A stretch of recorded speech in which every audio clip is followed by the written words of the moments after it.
Bueno, muchas gracias, Diego. Buenos días para todos. Gracias por la invitación. Lamento no poder estar en vivo. Misiones es una de mis provincias favoritas de Argentina, de verdad. Me parece un lugar precioso. Y también el gusto por esa región del país tiene que ver con con lo que he elegido para mi carrera profesional, para estudiar. Bueno, cuando me convocaron para hablar de este tema, pensé que es un tema que es el que más me preguntan siempre sobre esta guerra, sobre todo mucha gente que quizás no tiene, no se dedica a estudiar historia profesionalmente o académicamente.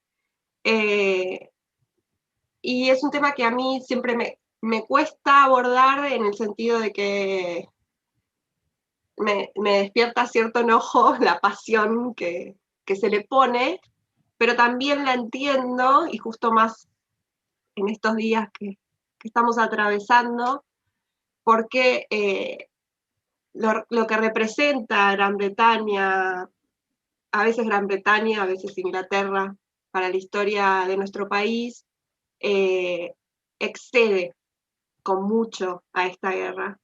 Eh, Llega, sobre todo, se entronca para mí en dos cosas muy importantes, que es la dependencia que tuvo Argentina económicamente con Gran Bretaña, y por supuesto la herida traumática de la guerra de Malvinas,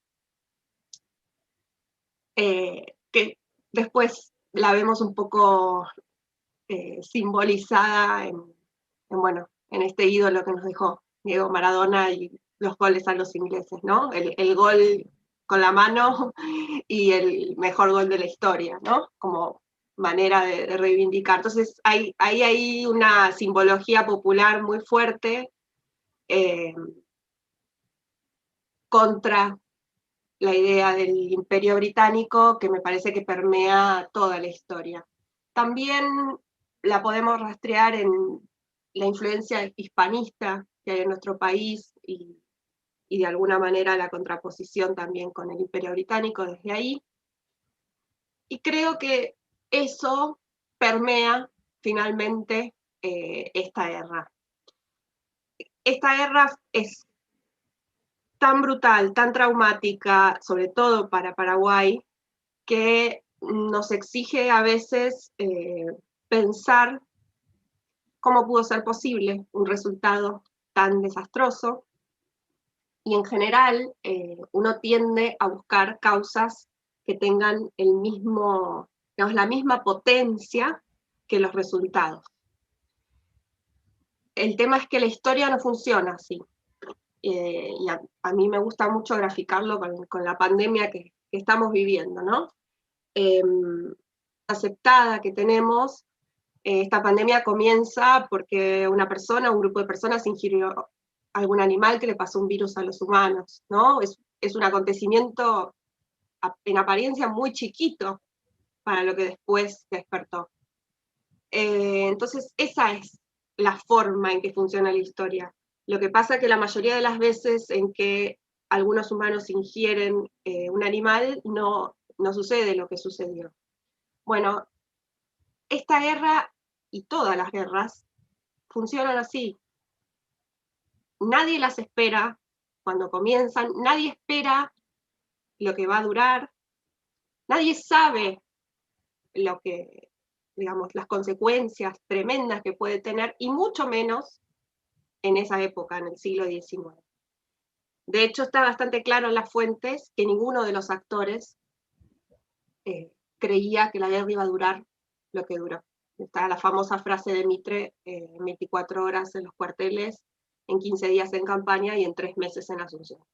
Tardaron 5 años en llegar a Asunción. O sea, nadie sabía realmente lo que les esperaba.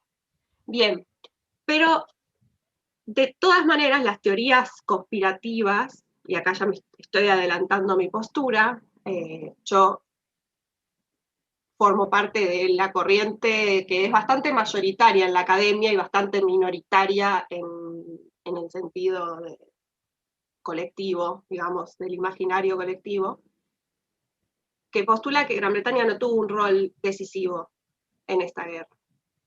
Y esto no tiene nada que ver con defender a Gran Bretaña, no tiene nada que ver con defender a los aliados. Muy por el contrario, y también me voy a adelantar, si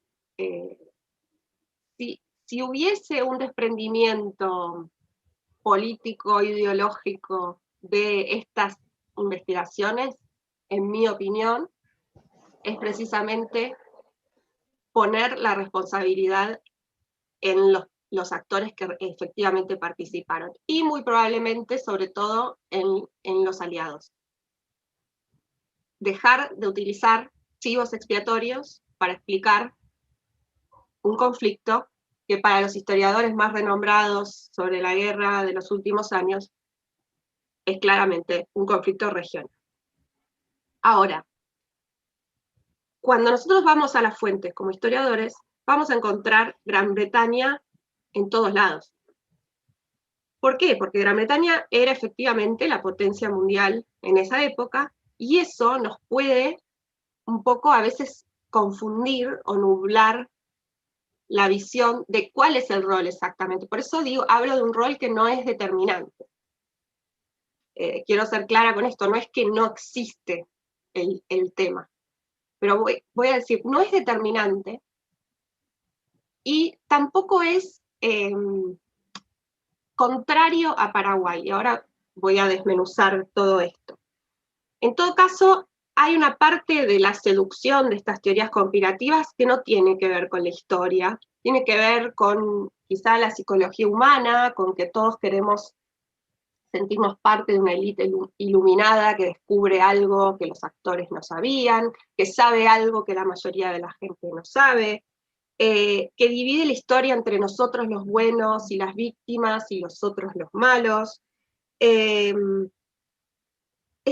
La fuerza seductora de eso es muy grande y la podemos ver presente en muchas cosas que nosotros razonamos así. Digamos, ninguno de nosotros puede escapar a veces a ese razonamiento sobre cualquier tema, no solo esto. Pero la historia no funciona así, o sea, no hay grandes conspiraciones. Puede haber una reunión secreta de 2 o 3 personas, pero después una gran conspiración que explique, que determine totalmente, así no funciona la historia. Como dije, las guerras no, si pensamos no solo en la pandemia, podemos pensar, porque la pandemia no es una guerra, tiene cosas parecidas, tiene cosas muy diferentes, pero pensamos en la Primera Guerra Mundial. También, ¿no? Mataron a un archiduque y se desató algo que nunca en la historia, por también la magnitud destructiva de muertes, nunca había pasado, y fue mucho más larga de lo que los actores pensaron. Entonces, claro, cuando uno ve el resultado, quiere buscar una causa igual de potente, y no la va a encontrar.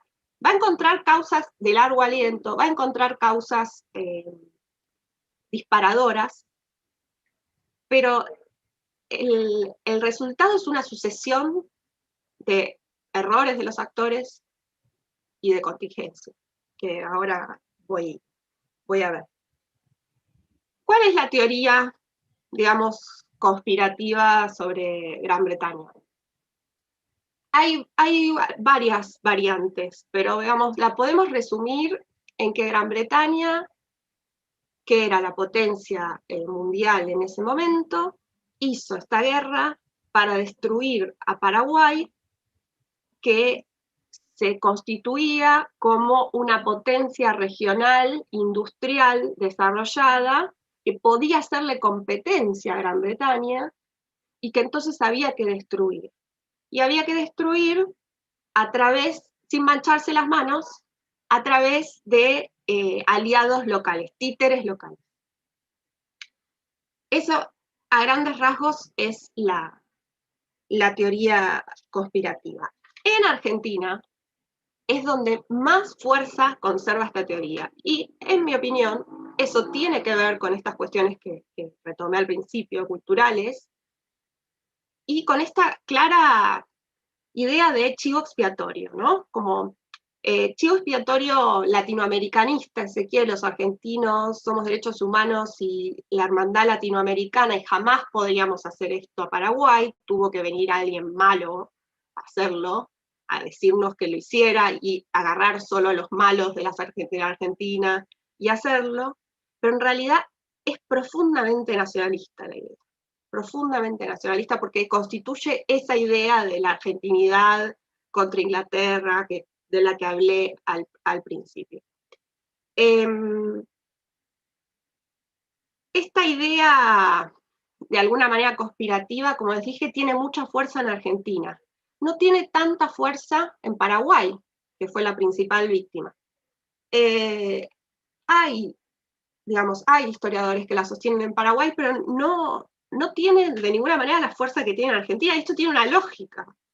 Paraguay fue el país donde la guerra se peleó durante la mayor parte del tiempo, y ellos saben que quienes estaban ahí y pelearon son los argentinos y los brasileños. Para el paraguayo es bastante claro que el imperialismo tiene mucho más que ver con Argentina y Brasil, incluso hasta hoy, ¿no? Por cuestiones energéticas, cuestiones de todo tipo, ¿no? Uno llega a Paraguay, yo siempre pongo este ejemplo tonto, pero bueno, como es divertido. La primera vez que fui a Paraguay, fui alojada en la casa de un amigo de la familia. Y entonces llevé de regalo alfajores, Habana.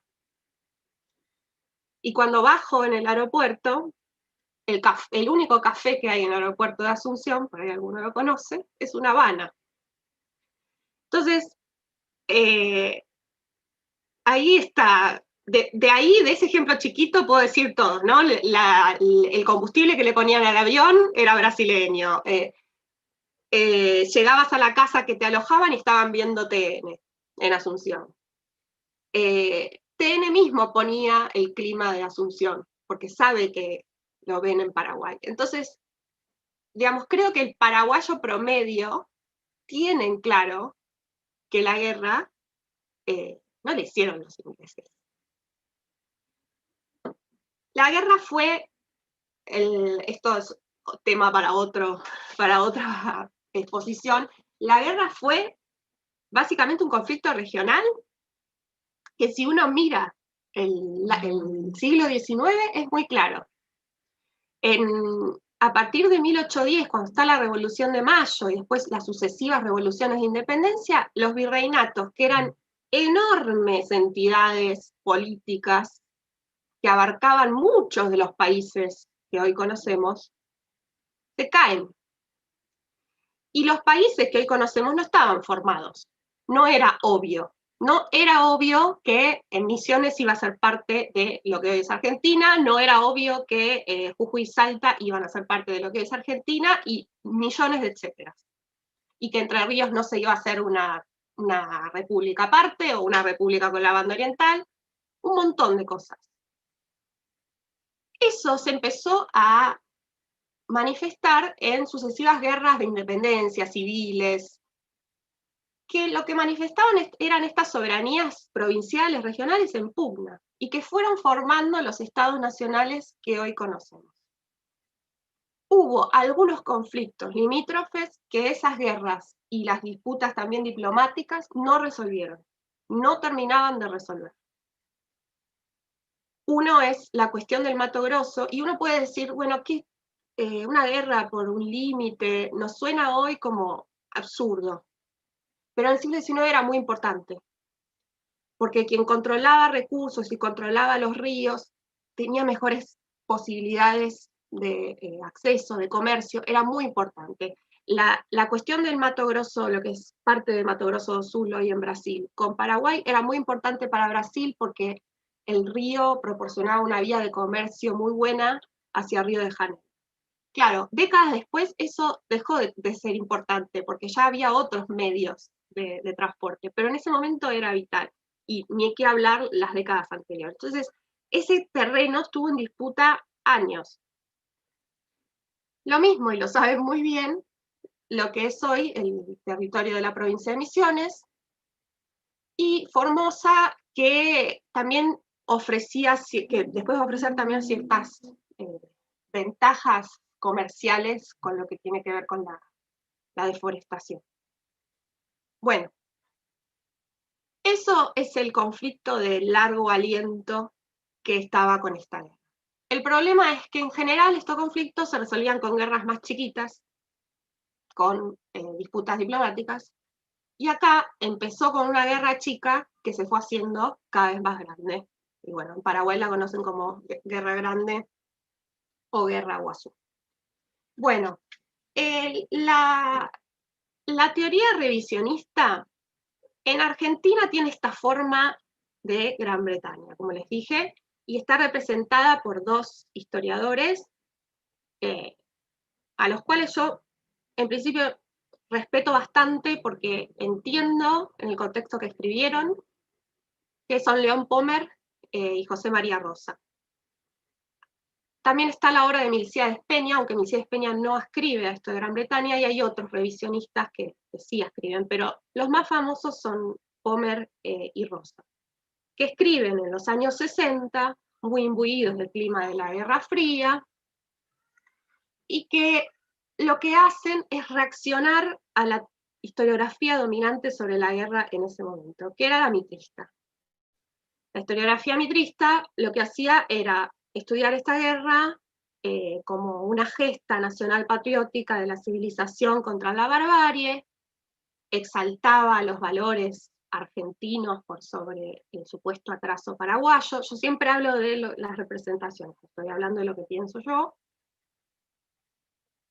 Exaltaba de esa manera la guerra, entonces vino una corriente a refutar eso, que creo que era algo necesario. Y también a poner un poco la voz desde los sectores populares, ¿no? Tratar de ver cómo esta guerra era muy impopular. Creo que ese es como el gran valor del revisionismo. De hecho, León Pommer tiene un libro muy bueno, se llama 5 años de guerra civil en Argentina, en donde no trata todo este tema de Gran Bretaña, que para mí es lo más débil de su hipótesis, sino que trata todas las rebeliones, las resistencias que hay al reclutamiento en todas las provincias. Creo que ese es como el gran valor del revisionismo. Pero, lamentablemente, esto se convirtió o se redujo a este tema de Gran Bretaña, se resignificó en libros sucesivos, se repite hoy en otros historiadores quizás que hacen más divulgación, a veces mejor y a veces peor, y también fue tomado por el discurso político, ¿no? Como discurso oficial. Recuerdo hace unos años que Cristina Kirchner como presidenta le elevó el rango militar a Francisco Solano López. Y en el discurso habló un poco de esta idea de Gran Bretaña.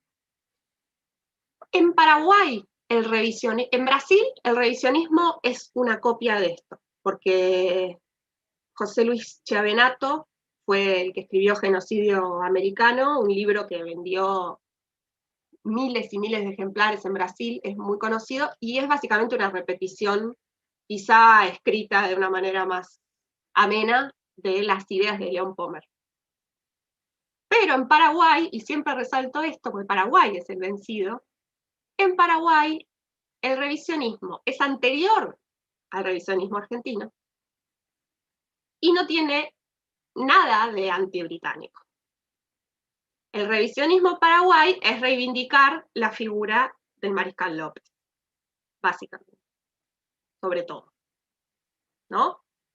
Entonces, siempre marco este punto porque cuando uno muestra que Gran Bretaña no, y ahora voy a ir con todas las hipótesis que lo demuestran, que Gran Bretaña no tuvo un rol determinante, como dije, es acusado de estar defendiendo a los aliados, y para mí es todo lo contrario. Aunque uno no lo hace tampoco por defender o no defender a nadie, es la evidencia que hay. Y ahora voy a pasar a la evidencia. ¿Cuál es la primera, digamos, chicana contra la evidencia?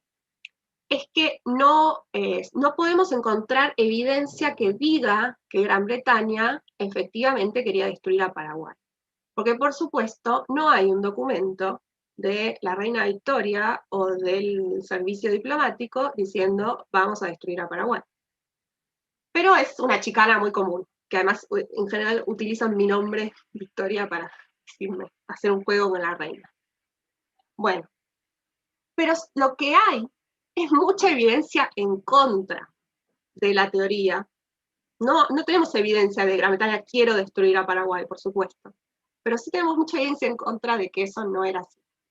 Y la evidencia en contra que yo voy a citar acá es sobre todo una parte es parte de mi trabajo, pero sobre todo es el trabajo de historiadores de Paraguay. Yo podría elegir a historiadores, está Thomas Wickham, que es de Estados Unidos, está Francisco Gratioto, que es de Brasil, podría elegir historiadores de otros lados, pero voy a elegir historiadores de Paraguay, porque sé que siempre es la impugnación clásica, ¿no? Como si uno no escribe a que Gran Bretaña hizo la guerra, entonces no le importa Paraguay, o está en contra de la postura paraguaya, o incluso le parece bien lo que pasó con la guerra. Ok, eso es la dificultad que tiene esta guerra también, ¿no? Cuando uno se dedica a estudiar guerras de independencia o las guerras civiles, nadie le pide tantas explicaciones morales, éticas. Acá todo el tiempo hay que atajarse. Bueno, ¿qué es lo primero que para mí, el primer punto que tira abajo la teoría conspirativa de Gran Bretaña? La teoría empieza con el supuesto de que Paraguay era una potencia industrial autosuficiente y que le podía competir a Gran Bretaña. Bueno, eso es falso y voy a citar los estudios. Primero tenemos uno muy importante, que es el de Carlos Pastore, un historiador paraguayo, que en el artículo Estado e Industrialización, 2 hipótesis y la evidencia sobre Paraguay, demuestra que la política de Carlos López, o sea, el gobernante anterior a Francisco Solano López, apuntó fundamentalmente a ampliar la capacidad agroexportadora de Paraguay. La yerba mate, el cuero, las maderas y el algodón. Y a partir de eso, desarrollar incipientemente una industria bélica y mejorar los transportes en vistas a que él ya estaba en conflicto militar por la zona del Mato Grosso con Brasil. Pero digamos, donde más crece Paraguay y donde más se destaca es en el plano, el boom es agroexportador. Y esa característica agroexportadora era totalmente funcional al mercado mundial y al rol de Inglaterra clásico, porque Carlos López y Francisco Solano López efectivamente intentaron y vendieron sus productos a Gran Bretaña. Con el tema de potencia industrial, ¿qué es lo que desarrolla Paraguay industrialmente? Una fundición de hierro, un arsenal, un astillero, mejora el puerto y se establece el ferrocarril. Nada de esto es muy diferente a lo que se encuentra en la región. El ferrocarril no es el primero de América del Sur. Muchos de estos proyectos van a quedar truncos. Y lo que me parece más importante es que Pastore y otros autores van a mostrar cómo todos estos proyectos están financiados con capitales ingleses, muchas veces, y son llevados adelante por ingenieros británicos, muchas veces. Entonces, Paraguay no era una potencia autónoma ni autónoma de Gran Bretaña antes de la guerra. Tampoco era una potencia industrial. Por supuesto que el Paraguay previo a la guerra tenía mucho más potencial de desarrollo que el Paraguay destruido al final de la guerra. Por supuesto que sí, pero no era una potencia que podía hacerle juego, competir con Gran Bretaña. Estaba totalmente alineada a esos intereses, sobre todo porque acá hay una confusión.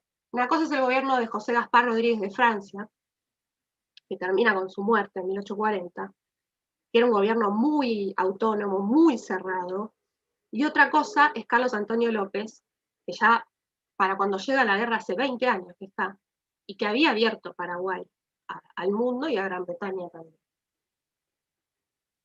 El periodo en que Paraguay y Gran Bretaña tienen relaciones más estrechas, según Eric Caballero Campos, también un historiador paraguayo, y Carlos Herker-Krauer, es el previo a la guerra, el de Carlos Antonio López, no el posterior. O sea que si Gran Bretaña quiso hacer esta guerra para tener a Paraguay dependiente de su economía, le salió muy mal, porque es el anterior. Las exportaciones durante la década de 1850 se sextuplican. Pero esto es importante. Las exportaciones paraguayas, la mayoría van a Gran Bretaña, se sextuplican. Y esto para tener dimensión en cuanto a lo de potencia. El volumen de exportaciones paraguayas sigue siendo unas 6 veces menor al de las exportaciones argentinas. Ni que hablar a las brasileñas. Esto también otro sociólogo paraguayo lo estudió, Diego Avente Brum. Si sumamos las capacidades de exportación, las capacidades militares, en términos que hacen los politólogos, estas categorías que les gustan usar, lo que Avente Brum ve es que ni aunque sumemos lo que tenía Argentina y Paraguay, podemos llegar a lo que tenía Brasil. O sea, Brasil era la potencia regional clarísima de la época.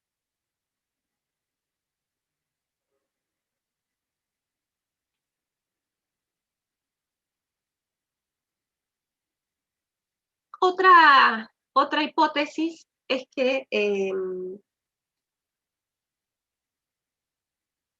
Gran Bretaña quiere destruir Paraguay para poder abastecerse o tomar todo el algodón paraguayo, porque necesitaba ese algodón porque la guerra de Estados Unidos de secesión había cortado el flujo de algodón de Estados Unidos a Paraguay. Bueno, eso también es falso porque el propio Francisco Solano López, antes de la guerra, es el que intenta vender el algodón paraguayo a Gran Bretaña y logra en parte ya vender el algodón paraguayo a Gran Bretaña, sabiendo que Gran Bretaña necesitaba otras fuentes de abastecimiento por la guerra de secesión norteamericana.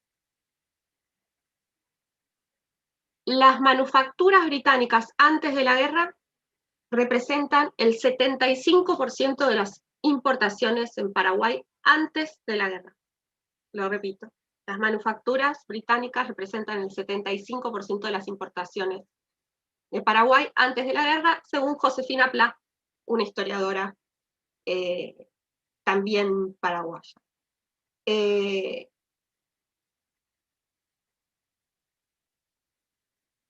Entonces, lo que quiero, digamos, dejar en claro es que no se trataba de un modelo industrial desarrollado, por supuesto que tenía un potencial que la guerra va a destruir, no tenía una tecnología diferente ni más moderna que la de la región, y estaba totalmente, digamos, muy abocado a los productos de agroexportación, en el concierto de las naciones, el comercio internacional, como cualquiera, a partir de la presidencia de Carlos Antonio López, no con Gaspar Rodríguez de Francia.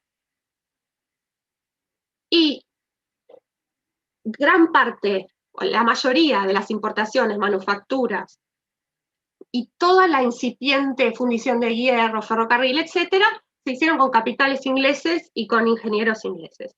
Y son muchos de esos ingenieros ingleses los que van a pelear en el ejército paraguayo también. Con lo cual, resulta absurdo pensar que Gran Bretaña quería hacer una guerra para cambiar lo que ya pasaba. Bien, voy al segundo punto. Este es el punto como, digamos, Paraguay no era una potencia industrial autosuficiente que podía competir la Gran Bretaña. El segundo punto son las intrigas diplomáticas. Esto se usa muchísimo también, porque si ustedes van a las fuentes y ven, siempre van a ver un diplomático británico metido. El tema es qué hacemos cómo leemos eso, ¿no? Porque como dije, efectivamente Gran Bretaña era la potencia mundial. Gran Bretaña tiene injerencia durante todo el siglo XIX. Gran Bretaña tiene una injerencia bastante fuerte en la decisión de que la banda oriental sea un país independiente después de la guerra entre Brasil y Argentina. Y esto tiene que ver con que si había una política, el tema con Gran Bretaña es que Gran Bretaña es muchas cosas. Hay una diplomacia geopolítica, pero también hay intereses financieros que no son siempre coincidentes con esa geopolítica. Hay comerciantes a los que les viene bien una guerra y hay comerciantes a los que les viene bien la paz. El tema de las intrigas, del tema diplomático, si uno ve la política de Gran Bretaña durante el siglo XIX, es justamente fortalecer los países más pequeños. Es esta idea del Estado tapón. Es esta idea de que cuando Argentina y Brasil se pelearon por la banda oriental, quien vino a decir, y Argentina efectivamente gana esa guerra, quien vino a decir, no, esto tiene que ser un Estado independiente para hacer tapón entre las dos potencias, fue Gran Bretaña. Quien estaba a favor de la libre navegación de los ríos interiores, que era algo que pedía Paraguay, era también la diplomacia británica. Entonces, no es contradictorio con la postura de Paraguay, al contrario. De todas maneras, ¿qué es lo que pasa? Como dije, Gran Bretaña es muchas cosas, y hay diplomáticos en la zona que son más antiparaguayos o antilopistas, y hay otros que no. ¿Cuál es el personaje que despierta todas las ideas conspirativas? Es este personaje Thornton, que es el representante de las relaciones británicas que está en Buenos Aires, y es profundamente antilopista. Está cuando se firma el tratado secreto, está en los conflictos con la banda oriental y no simpatiza en absoluto con la causa paraguaya. Atribuirle a este personaje, que está en Buenos Aires, que no tiene internet, que es un funcionario de los miles de funcionarios que tiene la corona en todo el mundo, la capacidad de digitar todo es absurdo. Quizá Thornton quería, yo no creo que Thornton quisiera exterminar a la población paraguaya. Quizás, probablemente Thornton quería terminar con el gobierno de López. Había algunos presos británicos en Paraguay. Probablemente sí, pero no se le puede adjudicar a él. Thornton no es el imperio británico. ¿Y por qué digo esto? Porque enfrente de Thornton, en Montevideo, hay otro representante británico, Luton. ¿Qué es lo que va a hacer? A Luton al revés, no le caen bien los aliados. Y entonces Luton va a agarrar una copia del tratado secreto de la Triple Alianza y se la va a mandar a Londres. Y va a ser la diplomacia británica en Londres la que publique el tratado que era secreto. El tratado de la Triple Alianza va a dejar de ser secreto, y era secreto porque los aliados querían, por el diplomático británico que está en Montevideo, que no simpatiza con los aliados, que lo manda a Londres, y la prensa en Londres decide publicarlo. Y al publicarlo, se hace un escándalo internacional en contra de los aliados, porque en ese tratado está muy bien explicitado cómo se quieren repartir territorialmente Paraguay, después de decir que esa guerra no la hacían para repartirse territorios, sino solamente para sacar a López. Entonces, este es otro ejemplo, digamos, demoledor, y que yo lo estudié bastante al ver la prensa, de cómo la diplomacia británica ahí funciona totalmente a favor de la causa paraguaya, porque una vez que eso se publica en la prensa europea, es un cimbronazo muy fuerte, la prensa europea se va a hacer eco de eso, la causa paraguaya va a ganar simpatía, y eso va a volver acá a Argentina y a Brasil, y va a ser un escándalo, y la guerra va a perder popularidad por eso. Y eso lo hizo la diplomacia británica. Probablemente Thornton, como dije, tuviera todas esas intenciones, pero no es él el imperio. Entonces, este punto es importante. También es importante que cuando uno ve a los actores que son muy opositores a la guerra, el caso en Argentina más fuerte es el de Juan Bautista Alberdi, que está exiliado en Francia y por eso también puede ser tan opositor, nunca tienen una opinión en contra de Gran Bretaña. Cuando Juan Bautista Alberdi habla del imperio, está hablando de Brasil, está obsesionado con Brasil y celebra que los británicos hayan hecho público ese tratado. Celebra también, digamos, esta idea liberal de los ríos interiores, liberarlos, etcétera, está muy en consonancia con la política de Gran Bretaña. De todas maneras, como digo, Gran Bretaña no es una sola cosa. Entonces, probablemente, si un comerciante británico vende armas, la guerra le conviene. Pero las armas, no, que a los comerciantes británicos de armas la guerra les convenía, no explica la guerra.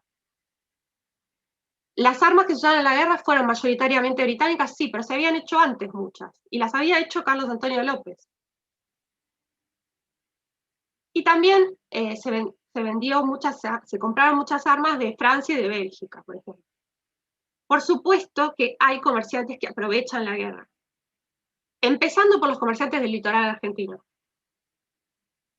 Pero también hay comerciantes a los que la guerra no les sirve. Y acá voy al último punto. El punto financiero. Se ha dicho mucho, sobre todo Pommer, ha puesto como ejemplo los empréstitos que se tomaron durante la guerra. Pero cuando uno los ve en perspectiva, ahí la cosa cambia, porque cuando uno dice 5 millones de libras esterlinas, 2 millones de libras esterlinas, uno dice, pero en realidad, y acá, bueno, voy a citar a un historiador argentino, pero Carlos Marichal, demostró cómo esos empréstitos que se pidieron eran sustancialmente menores a los que se pedían la década anterior, o la década anterior. O sea, Argentina siempre estaba pidiendo préstamos, y Brasil, a Gran Bretaña. Eran sustancialmente menores. Y la mitad de de los recursos que necesitó Argentina, ahora hablo de Argentina, pero bueno, en Brasil es similar. La mitad de los recursos que necesitó Argentina para hacer esta guerra fueron hechos con préstamos internos. Entonces, claro que la potencia extranjera financiaba la guerra. Gran Bretaña decide no prestarle a Paraguay cuando Paraguay ya se veía que iba a perder. Entonces, ¿quién le iba a devolver la plata a Gran Bretaña? Entonces, ahí hay como una lógica del capital financiero que no es sustancialmente distinta y que no tiene ideología, si quieren, ¿no? Como la ideología que podía tener Thornton. Bueno, para concluir, cuando finaliza la guerra, queda un país destruido, devastado, y que representa muy poco atractivo para Paraguay, para Gran Bretaña. Paraguay, cuando termina la guerra, y 10, 20 años después, va a estar en el anteúltimo puesto entre todos los países latinoamericanos de las inversiones paraguayas. O sea, Paraguay de tener un rol mucho más cercano a Gran Bretaña antes de la guerra, 10, 20 años después de la guerra, es un destino muchísimo menos codiciado por Gran Bretaña. Que además, Gran Bretaña en la época, cuando quería hacer una guerra, mandaba a sus soldados. Y acá no los mandó. Entonces, bueno, hay mucha más evidencia en contra. Para mí es un tema como que es una fake news que yo tengo que cada tanto sentarme a refutar, pero creo que digamos, la riqueza está en estudiar la guerra que efectivamente pasó, ver de frente lo que efectivamente ocurrió. Ni nosotros ni nuestros padres hicieron esta guerra, o sea, no hay que tomarlo también como ellos, nosotros. No, es parte de nuestra historia. Hay mucho por estudiar ahí, hay mucho por estudiar en la vida del frente. Siempre animo a los más jóvenes, que hay mucho por hacer y que no tiene que ver con Gran Bretaña, todo lo que hay que hacer. Si bien alguien, si quiere, puede dedicarse a la influencia de Gran Bretaña en esta guerra, probablemente pueda hacer una tesis sobre eso, pero el tema es que no, digamos, la determinación no la va a encontrar, ¿no? Y hay tantos otros temas por ver que honran mucho más la memoria de esta guerra, que quizás son más escabrosos, porque hay que ir a ver. Esta guerra es la guerra que más pelearon y murieron argentinos en toda la historia. 24.000 a 30.000 argentinos la pelearon. Se resistieron mucho, pero una vez que llegaron se quedaron ahí 4 años. Y había que ir a la batalla a poner la vida y matar a otro, por una causa equivocada o no, pero hacerlo. Eso hay que estudiar, aunque incomode. Bueno, muchas gracias. Bueno, doctora, yo quería hacerle una pregunta justamente con lo que usted estaba mencionando recién, ¿no? ¿Cuál es la explicación para entender que Paraguay, un estado en formación, soportó tantos años los embates de la Triple Alianza? ¿Fue por la formación militar, por la capacidad logística o el nacionalismo? Mira, yo creo que hay un poco de todo. Para el tamaño de Paraguay como país, tenía una organización militar bastante, digamos, robusta, si querés, a comparación, por ejemplo, de Uruguay, vamos a poner un país pequeño de la región. Entonces, ahí hay algo que insisto, está muy lejos de, pensemos que Brasil tenía una armada, ¿no? O sea, estamos hablando realmente de David y Goliat en algunas cosas. Por eso también impresiona más lo de Paraguay. Segundo, sí, la logística de que estaban en esta cuestión, no sé si no es una guerra de guerrillas, pero esto de estar en su territorio, ¿no? De conocer el territorio, de cómo también a los aliados se les hizo más largo de lo que esperaban. Otra cuestión es el conflicto de mandos en el ejército aliado, que el ejército paraguayo no tiene.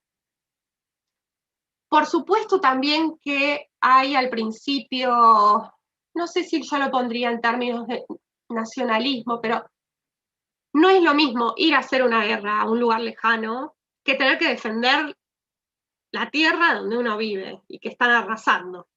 Entonces eso provoca un involucramiento de la población muy fuerte, que al principio, durante los primeros años, fue muy pegado a López y a su causa, pero que después también, y esto en Argentina tampoco se dice tanto, después eso se complicó, porque López hacia el final de la guerra va a fusilar a parte de su ejército, a muchas mujeres, va a poner campos de trabajo forzado a muchas mujeres, al destierro, mucha gente que va a morir de hambre. O sea, ahí hay un tema que tampoco en Argentina se ve, como que se glorifica al mariscal López, solo porque Paraguay es la víctima, y yo creo que la víctima es el pueblo paraguayo, no López. Porque López cometió errores, como también, por supuesto que los aliados también, ¿no? Pero yo creo que a partir de que toman Asunción, hay muchos errores de los aliados al principio, para mí, y la responsabilidad también de tener esa fuerza y tomar esas decisiones. Pero también creo que López, cuando toman Asunción en 1869, se tendría que haber rendido, porque quedó un año ahí, que es pura muerte, hambre y, digamos, una marcha hacia la muerte de gran parte de su población, y sobre todo al final mujeres y niños, ¿no? Y eso, para algo que ya era inevitable, ¿no? Ya estaba tomada la capital. Entonces, creo que hay una combinación de la preparación militar, el conocimiento del territorio, el involucramiento de la población, los problemas de mando entre el ejército aliado, los errores del ejército aliado, y después que la guerra se fue siendo, hubo periodos de inactividad muy grandes y periodos en donde las las epidemias, hicieron como mucho, digamos, pasaron la muerte a niveles, digamos, la multiplicaron, ¿no? Y a la vez hicieron que la guerra se hiciera más larga. Entonces, bueno, creo que es en parte todo eso. Por supuesto que también en las memorias de los soldados argentinos y brasileños hay se revaloriza mucho el heroísmo del soldado paraguayo. Y yo creo que eso también tiene que ver con defender la propia tierra, ¿no? La propia familia, la vida, ante un invasor. Buenos días, una pregunta desde el chat de Diego Almeida. Hola Victoria, ¿cuándo crees que comienza esta cultura argentina de culpar a otros, principalmente a Inglaterra, de todas nuestras decisiones y sus consecuencias? Uy, qué buena pregunta. Creo que, como dije, hay algo en la cultura hispánica que viene de ahí no sé si de la cultura hispánica de culpar a los otros, pero que viene de esta cosa antibritánica. El tema de culpar a los otros por la desgracia ajena, yo lo meto más en el siglo XX, que no es mi especialidad, pero me parece, voy a ensayar una hipótesis así, pensando en voz alta. Me parece que es un poco post Primera Guerra. Si se quieren, los líderes más, ¿cómo llamarlos? Autocráticos, no quiero decir populistas en el mal sentido, pero íbamos, y para no hacer un lío de grieta, un poco Irigoyen y un poco Perón, me parece que se empiezan a ver estos discursos como medio maniqueos. Y lo de Gran Bretaña, está este sustento hispánico contra el Imperio Británico, está el sustento también de que la inmigración europea en Argentina no tiene muy poco de británica, tiene una raíz más latina.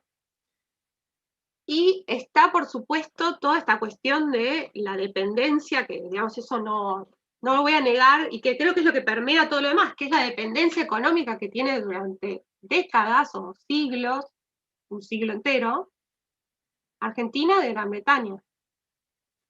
Y bueno, y eso después ya es, qué sé yo, se convierte como en una bandera oficial. Creo que hay algo en Irigoyen y después con el peronismo eso se convierte en una bandera oficial. De todas maneras, no estoy diciendo que todos los peronistas piensen eso, ni que, no estoy diciendo eso.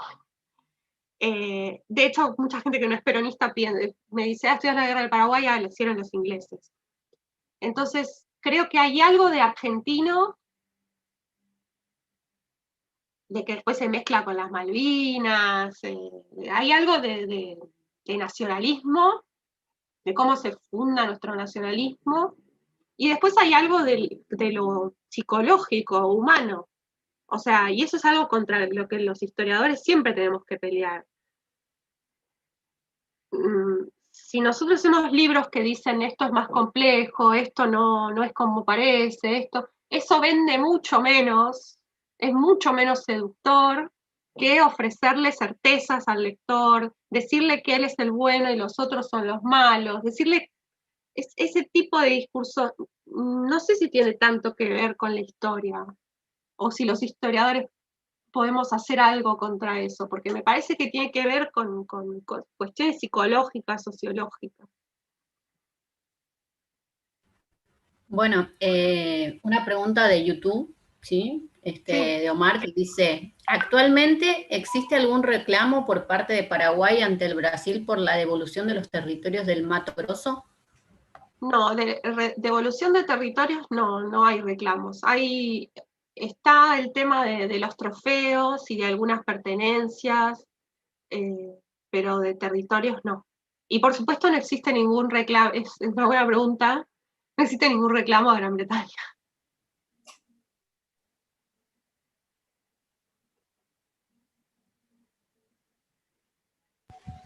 Sí, ¿qué tal? Buen día, doctora. Permiso, le quería consultar algo. Un poco lo que usted mencionó también con respecto a lo que habían preguntado hace un rato.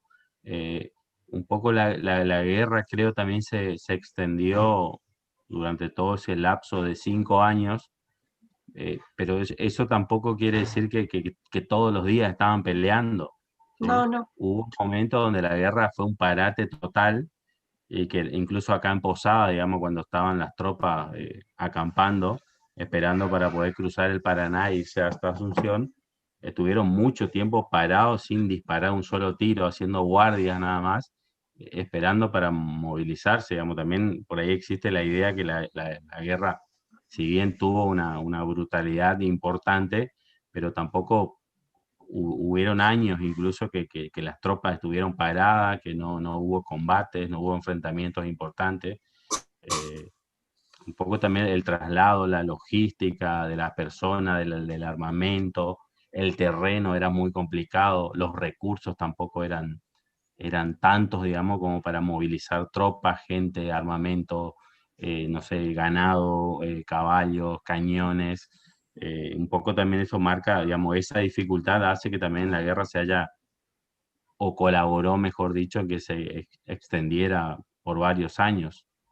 Sí, totalmente, Ernesto, es muy atinado tu comentario y creo que ahí es donde hay que investigar un montón, porque porque tenemos una guerra como muy activa en los primeros 2 años, o bastante activa, y después tenemos 1867, 68, tenemos estos periodos de inacción, pero donde también las muertes se multiplican por las epidemias, o sea, la epidemia del cólera sobre todo fue muy fuerte, ¿no?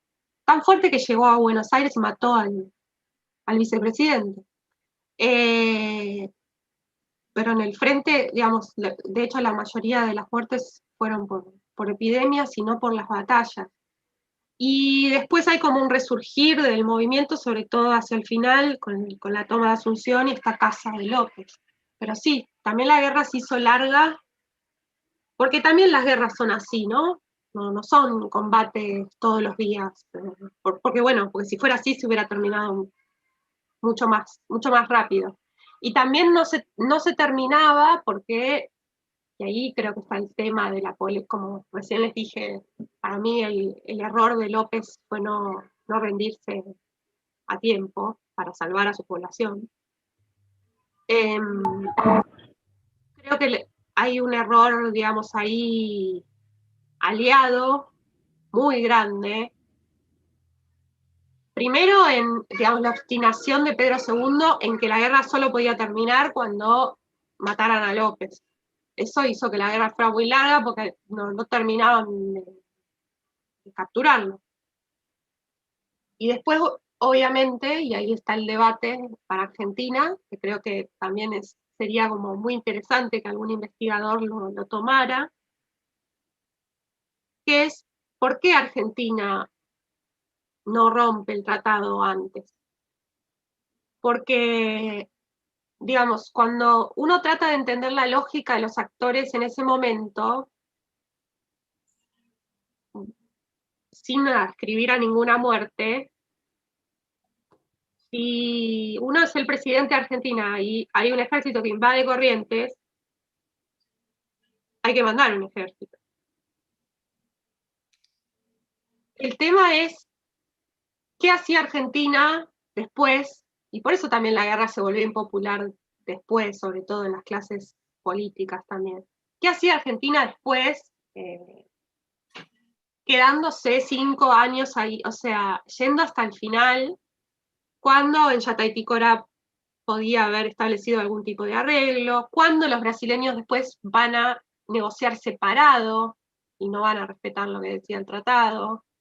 Entonces, ahí hay una discusión entre qué pudo haber hecho Mitre, en dónde tenía que frenar, por qué no lo hizo, qué pasó también con Sarmiento, porque Sarmiento es un personaje al que tiene como estas frases tan desafortunadas, que parece, eso es otra también como otra mitología que se arma, ¿no? Y esas frases tan desafortunadas, pero claro, él las pronuncia después con todo consumado. Él cuando empieza esto está en Estados Unidos. Ahora, cuando él asume como presidente, y bueno, obviamente tenía esta ideología y sigue la guerra, retira tropas, pero no retira todas. Argentina se va a quedar 7 años ocupando Paraguay, eso también hay que estudiarlo, y está muy poco estudiado la ocupación brasileña de Argentina de Paraguay. Y eso los paraguayos lo saben muy bien, sus años de ocupación, ¿no? Por eso es absurdo ir con la hipótesis de Gran Bretaña a cancherear a Paraguay. Ellos saben muy bien quiénes los ocuparon, saben muy bien qué bandera pusieron cuando tomaron Asunción en el Palacio de Gobierno. Saben muy bien cuál fue la constitución que tuvieron que sancionar en 1870. Estaba exactamente calcada a la de Argentina. Entonces, ahí hay un tema, ¿no? La duración de la guerra y la responsabilidad de los actores en que eso se hiciera así. Pero definitivamente ninguno sabía en qué iba a derivar. Es una sucesión de malas decisiones y de la contingencia de estas epidemias que en el contexto de la guerra se vuelven, y en el siglo XIX, las condiciones sanitarias, se vuelven, digamos, una verdadera peste de muerte total. Y bueno, termina con este desenlace, ¿no? De un 60-69% de la población de Paraguay muerta. No solo en la batalla, por las epidemias de hambre, fusilada, y bueno, y después está todo este tema de las migraciones, ¿no? Que yo descubrí porque esto es como una historia increíble, pero después de hacer la tesis sobre este tema, antes de escribir el libro, yo sabía que tenía un antepasado paraguayo, pero no sabía quién era, y con gente de Paraguay me puse a investigar, me ayudaron, y descubrimos que era mi tatarabuela, y que fue una nena huérfana de la guerra contra la Triple Alianza, como muchos otros nenes huérfanos que los soldados aliados se llevaron a sus países y a trabajar como criados. Hay un caso muy famoso que se hizo almirante de la Marina Argentina, Manuel Domecq, que fue un niño de la guerra, paraguayo, pero después hay miles, eso es otro tema para investigar. Si uno ve el censo de 1869 de Argentina, está lleno de niños paraguayos que están trabajando como criados, que no están con sus padres, que no saben leer ni escribir, que los trajo el ejército.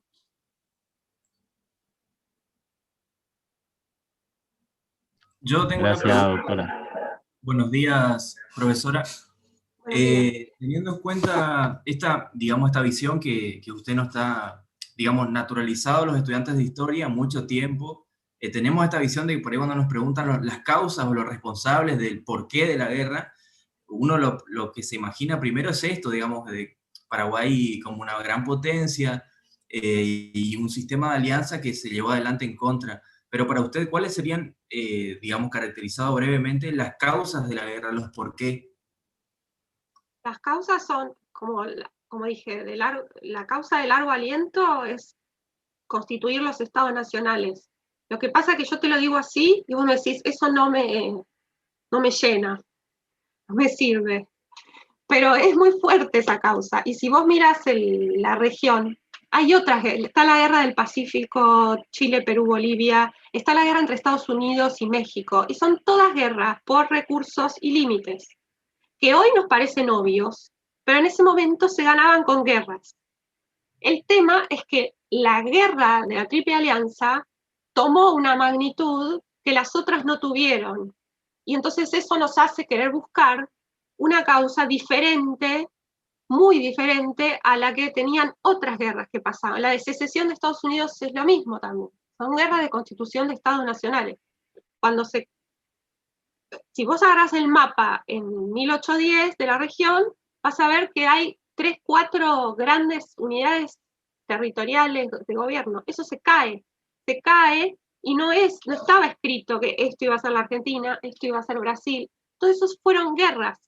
Lo que pasa es que esta guerra tomó otra magnitud, y la tomó por esa sucesión que estoy diciendo, de errores, contingencias, que no estaban en la mira de los actores. Entonces, las causas son la constitución de los estados nacionales, en tanto controlar territorios, controlar recursos, que eran fundamentales para el transporte para ese momento. Ahora, la causa, digamos, todas estas, vos ves las disputas en torno a Misiones, en torno a lo que hoy es Formosa y el Mato Grosso, las vas a ver todo el siglo XIX.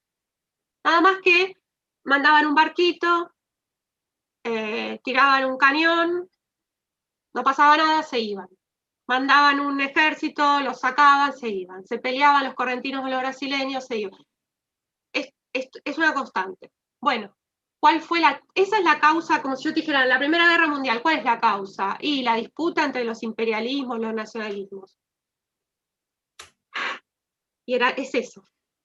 Ahora, ¿cuál es la causa, digamos, la chispa, la causa inmediata, digamos? Es el conflicto en la banda oriental, un conflicto, digamos, civil, entre el Partido Blanco y el Partido Colorado, y la banda oriental que oficia como un lugar en donde las potencias grandes de al lado siguen metiendo sus influencias. Brasil, defendiendo a los terratenientes del norte de Uruguay, invadiendo la banda oriental. Ahí tenés para mí el inicio de la guerra. Digamos, yo soy de los historiadores que piensa que la guerra empezó ahí, y no cuando López toma el buque brasileño, sino cuando Brasil invade la banda oriental.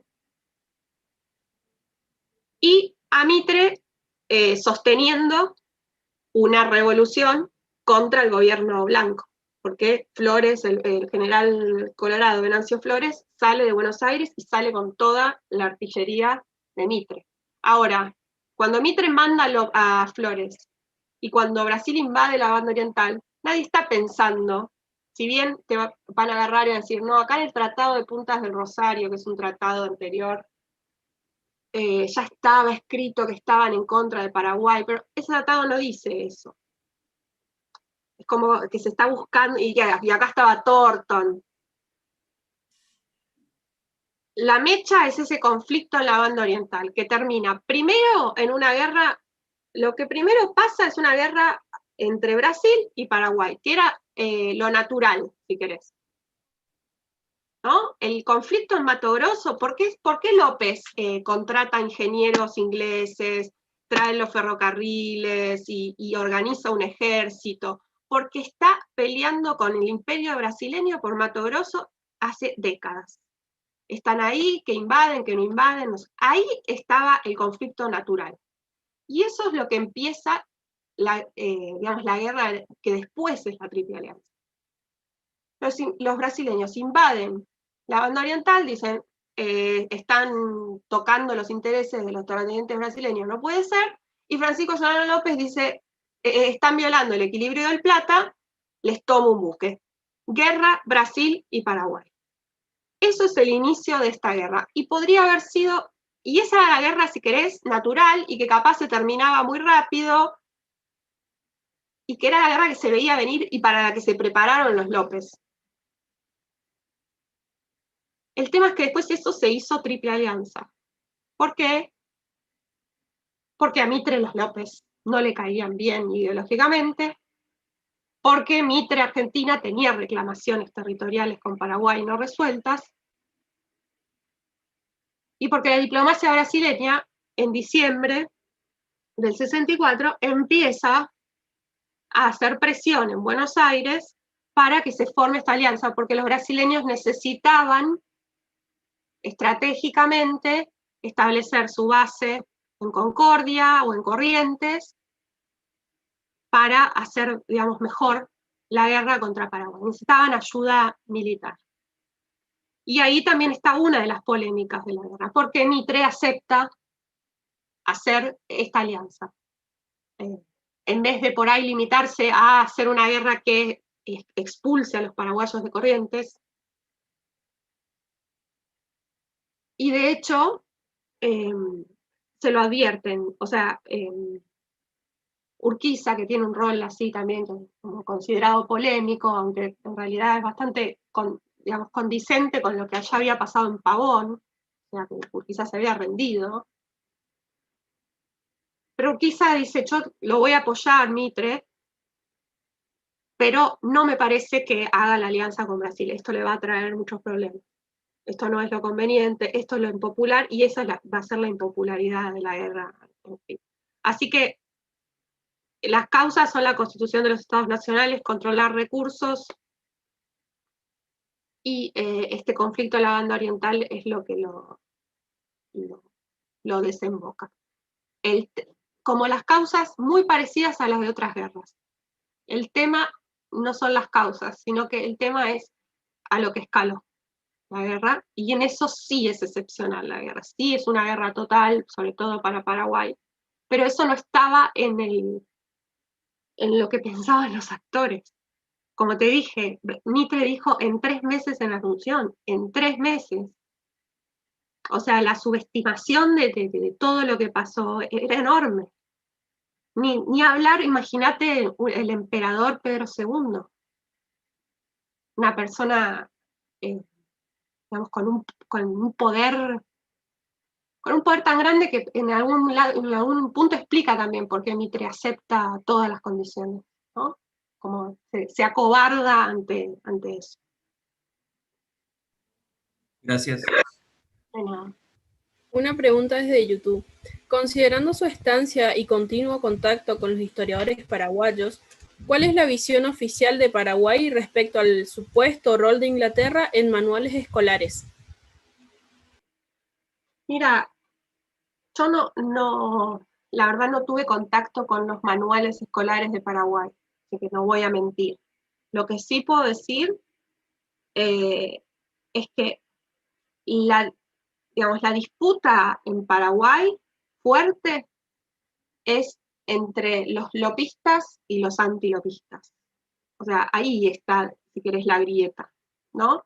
Que obviamente el discurso oficial es lopista. O sea, Paraguay tiene un día, que es el Día de los Héroes, que es el 1 de marzo, que es el día que matan a Francisco Solano López. O sea, el discurso oficial es muy lopista. Y la grieta social es en torno a eso. Si hay un manual en donde se echa la culpa a Gran Bretaña o no, no lo sé, pero que esto tiene muchísima menos fuerza que en Argentina, sin duda, porque me ha tocado ir a muchos congresos en Paraguay, digamos, y las disputas con pasión, digamos, que se ponen fervorosas y que hay que tener, que uno va aprendiendo con los años a entender, ¿no? Y desde dónde hablar, porque es un tema como muy complicado y bueno, cuando empecé siendo mujer más joven, vivo en el conurbano, pero bueno, a los efectos prácticos soy porteña para ellos, es muy difícil hablar, pero donde tengo que tener cuidado cuando hablo en Paraguay es con el lopismo y el antilopismo y con el rol de Mitre. Ahora, en Paraguay, si yo voy a decir, no sé, vamos a ponerlo muy burdo, voy y me pongo una corona y digo, viva la reina Victoria, no creo que se arme ningún tipo de escándalo como se puede armar acá, digamos, si quisiera ir a provocar. Entonces creo que el tema, digamos, héroe-villano, está muy ligado también a quien recupera esta visión grandiosa de López, del revisionismo, y lo hace historia oficial, fue Stroessner. ahora, digamos, es una parte de la democracia, pero ahí está el tema sensible. De hecho, hace poco, con la pandemia, hicieron un spot del gobierno paraguayo, en donde, bueno, animaban a la población a, bueno, ahora nos toca esta lucha, y ya tuvimos la otra, como igualando la guerra con la pandemia. O sea, está ahí la fibra sensible, no en Gran Bretaña. Y, por ejemplo, para hacer una idea de cómo que el imperialismo para ellos muchas veces es más Argentina y Brasil, cuando hace unos años destituyeron a Fernando Lugo como presidente, y el Mercosur decidió suspender a Paraguay temporariamente como miembro. En Paraguay toda la prensa salió a escribir artículos sobre que había una nueva triple alianza en contra de Paraguay, que se metían, que había una injerencia, digamos, imperial en los asuntos nacionales. Y estaban hablando de Brasil y de Argentina, sobre todo. O de Uruguay también, pero sobre todo de Brasil y Argentina. Entonces, esos temas son más sensibles para ellos. O sea, yo no voy a provocar un escándalo en Paraguay, como dije, si digo que Gran Bretaña no tuvo nada que ver. Ahora, muy probablemente, si digo que Mitre no tuvo ninguna responsabilidad, que no lo creo igual, sí creo que tuvo responsabilidad, o Pedro II, que también la tuvo, si yo voy a decir eso, probablemente ahí se me complique, ¿no? Y si yo voy a decir que López fue un dictador, o sea, usar palabras muy, muy fuertes, también se me va a complicar. Ahí está el problema. Creo que incluso una forma también de verlo es cuando uno lee a los propios actores. Una cosa que hicieron los revisionistas fue como prologar actores de la época con cosas que no decían. Hay libros que se llaman Felipe Varela, el caudillo federal del oeste del país, que hizo la rebelión montonera durante la guerra contra la Triple Alianza. Hay libros que se llaman Felipe Varela contra el Imperio Británico. Y eso es absurdo. Es absurdo, y con solo ustedes leer las proclamas de Varela, con solo leer los cantares populares de los gauchos, van a ver que no existe Gran Bretaña como enemigo para él. El imperio al que hace referencia es Brasil. Entonces, ese tipo de cosas, digamos, para mí son entre absurdas, y a mí también, cuando voy a Paraguay, te das cuenta que son funcionales a cierto nacionalismo argentino, ¿no? Que son como... yo ahora estoy hablando todas las implicaciones, digamos, políticas, historiográficas. O sea, yo no es que pienso esto y fui a buscar a las fuentes esto para que me den la razón, sino que después de tantos años de investigar y después de ver toda la evidencia y de pensar por qué esto tiene tanto poder en Argentina, y bueno, me doy cuenta que es un chivo expiatorio, y que si uno incluso piensa en la masacre que fue esto para el pueblo paraguayo, lo que significa el trauma en su historia, es casi una falta de respeto insistir con esta hipótesis. Esto ya es una opinión totalmente personal. A mi tatarabuela, que tenía 6 años, la sacó un oficial argentino, que tenía un arma que estaba hecha en Inglaterra, sí, pero el que peleó contra él también. O sea, como hay que hacerse cargo, pues si no, es como, esas son las implicancias para mí de la historia, ¿no? Es como toda una hipocresía muy grande, como para fortalecer la región o el Mercosur, o si uno tiene una visión verdaderamente latinoamericanista, si se quiere, tiene que ver la historia como realmente es, ver las asimetrías que hay, los problemas que hay, digamos, que realmente existen, para solucionarlos en todo caso, ¿no? Pero bueno, este mito romántico, y también viene de esta idea, otra cosa muy, muy chivo expiatorio argentino, esta idea de que la guerra fue impopular porque había un sentimiento latinoamericano fervoroso de defender a Paraguay en Argentina, y eso es falso. Los soldados no querían ir a pelear la guerra porque no sabían dónde era Paraguay, no sabían lo que era Paraguay, porque estaban hartos de la guerra, porque no querían pelear una guerra en nombre de Mitre, de los porteños a los que odiaban, porque les pagaban mal, porque no querían morir, porque no creían en la causa, pero no por defender a Paraguay. De hecho, cuando uno observa lo que hace Felipe Varela, que es el que hace una rebelión montonera contra Mitre, y que duró un año, o sea, tenía la fuerza militar para hacerlo, el tipo estaba preocupado por tirar a Mitre. Podría haber ido directamente a auxiliar a López, y no fue. Obviamente que López le simpatizaba, pero no fue a auxiliarlo militarmente, que quizás hubiera cambiado algo el curso de la historia, no sé, no lo sabemos. Entonces, ahí la hipocresía es enorme, porque esta guerra fue impopular por las razones que no se citan, no por... y es más, esta guerra dura lo que dura, porque absolutamente toda la dirigencia política de la época, no los mitristas nada más, tenían una visión peyorativa sobre Paraguay. La misma que hoy, la misma no, la que hoy se transformó en otra visión discriminadora de la inmigración paraguaya, de lo que es ser paraguayo, todas esas cosas que escuchamos. Bueno, en ese momento había algo así, con otras valoraciones, que era compartido por casi todos. O no sabían que era Paraguay o no les importaba, o Paraguay era un lugar atrasado, bárbaro, que no le importaba mucho a nadie, y por eso se fue dejando hacer. Por eso nadie salió a...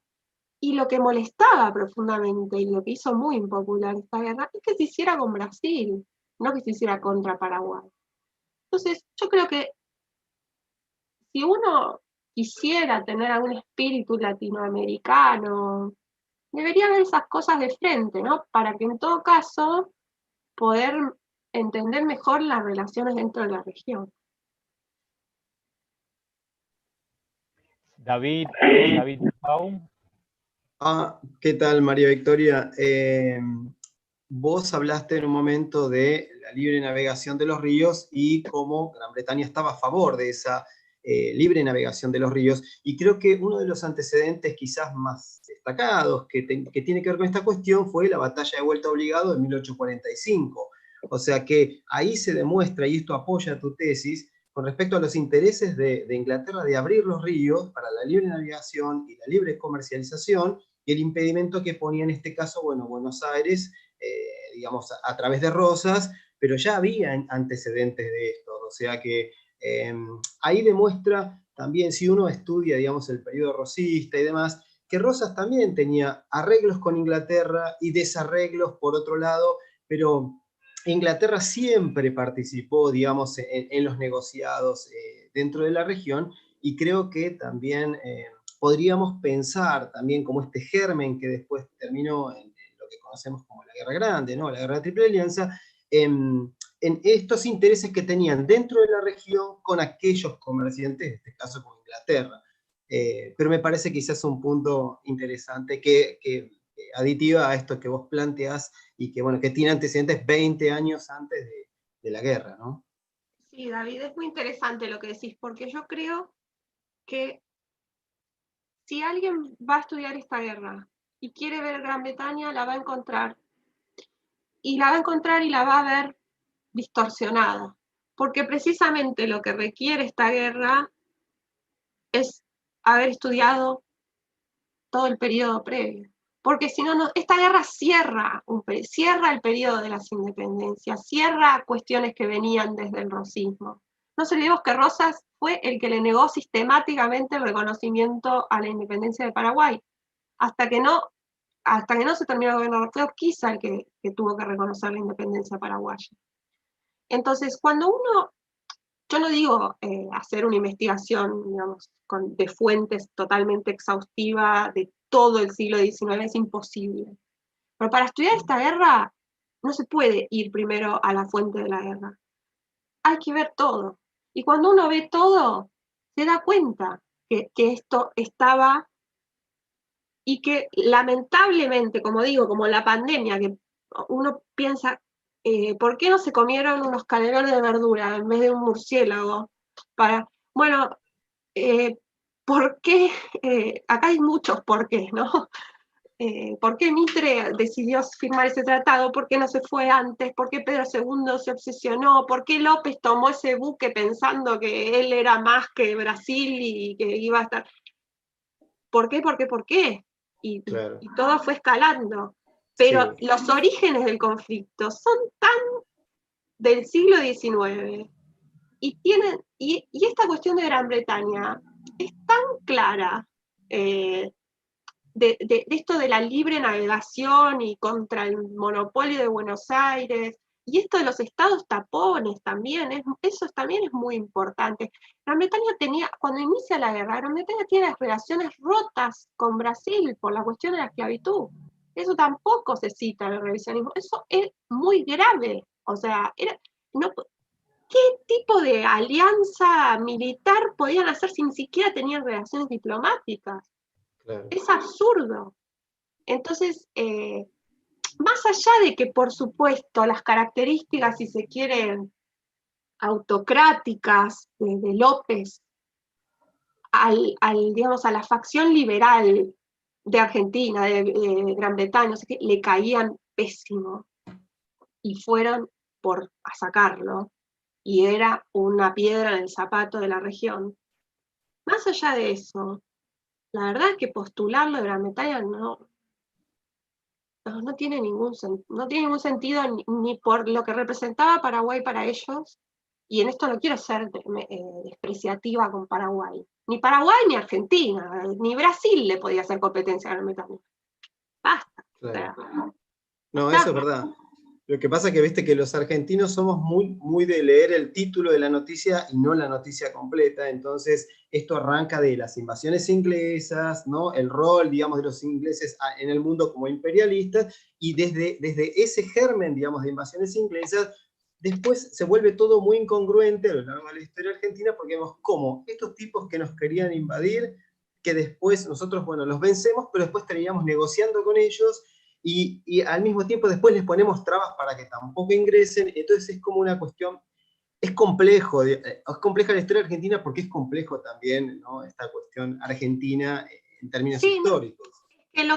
Creo que lo difícil es que, por supuesto que no niego, digamos, el rol preponderante que tuvo Gran Bretaña para la Argentina en su economía, sobre todo en su economía, durante décadas. Pero lo que pasa es que eso nos lleva a ver Gran Bretaña determinante en todos lados, y en este caso no lo fue.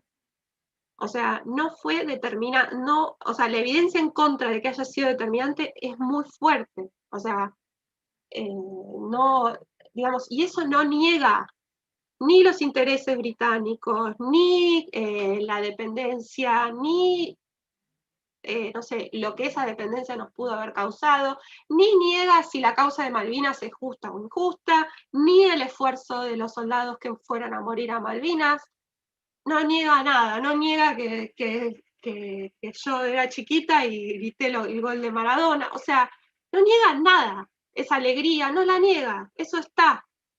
Lo que pasa es que eso es tan fuerte que entonces hay que encontrar eso en todos lados, ¿no? Hacemos el Día de la Soberanía con la vuelta obligado, qué sé yo, y en cualquier momento hacemos el Día contra el Imperio Británico que destruyó Paraguay.